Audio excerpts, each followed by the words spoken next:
विक्रम बेताल कहानी 18 विद्या क्यों नष्ट हो गई। बेताल 25वीं 18वीं कहानी।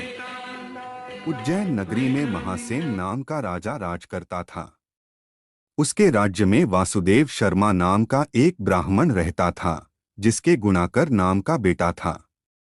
गुणाकर बड़ा जुआरी था। वह अपने पिता का सारा धन जुए में हार गया। ब्राह्मण ने उसे घर से निकाल दिया। वह दूसरे नगर में पहुंचा।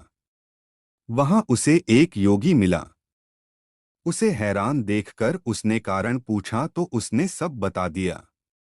योगी ने कहा, लो पहले कुछ खा लो। गुणाकर ने जवाब दिया, मैं ब्राह्मण का बेटा हूँ, आपकी भिक्षा कैसे खा सकता हूँ। इतना सुनकर योगी ने सिद्धि को याद किया। वह आई। योगी ने उससे आवभगत करने को कहा। सिद्धि ने एक सोने का महल बनवाया और गुणाकार उसमें रात को अच्छी तरह से रहा।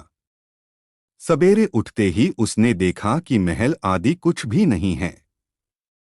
उसने योगी से कहा, महाराज, उस स्त्री के बिना अब मैं नहीं रह सकता। योगी ने कहा, वह तुम्हें एक विद्या प्राप्त करने से मिलेगी और वह विद्या जल के अंदर खड़े होकर मंत्र जपने से मिलेगी। लेकिन जब वह लड़की तुम्हें मेरी सिद्धि से मिल सकती है तो तुम विद्या प्राप्त करके क्या करोगे। गुणाकर ने कहा, नहीं, मैं स्वयं वैसा करूंगा।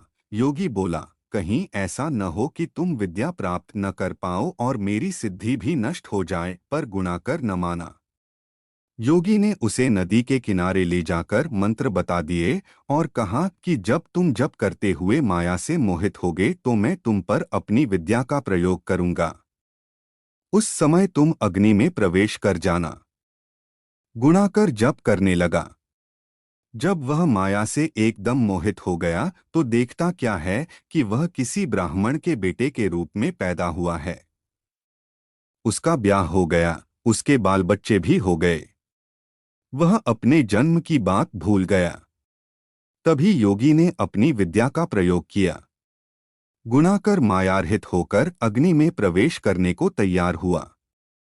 उसी समय उसने देखा कि उसे मरता देख उसके माँ बाप और दूसरे लोग रो रहे हैं और उसे आग में जाने से रोक रहे हैं।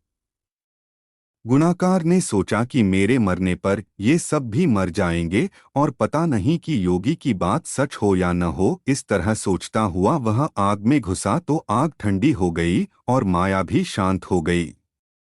गुणाकर चकित होकर योगी के पास आया और उसे सारा हाल बता दिया।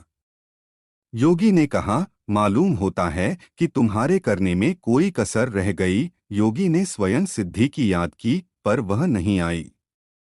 इस तरह योगी और गुणाकर दोनों की विद्या नष्ट हो गई। इतनी कथा कहकर बेताल ने पूछा, राजन, यह बताओ कि दोनों की विद्या क्यों नष्ट हो गई। राजा बोला, इसका जवाब साफ है। निर्मल और शुद्ध संकल्प करने से ही सिद्धि प्राप्त होती है। गुणाकर के दिल में शंका हुई कि पता नहीं योगी की बात सच होगी या नहीं। योगी की विद्या इसलिए नष्ट हुई कि उसने अपात्र को विद्या दी। राजा का उत्तर सुनकर बेताल फिर पेड़ पर जा लटका। राजा वहां गया और उसे लेकर चला तो उसने यह कहानी सुनाई।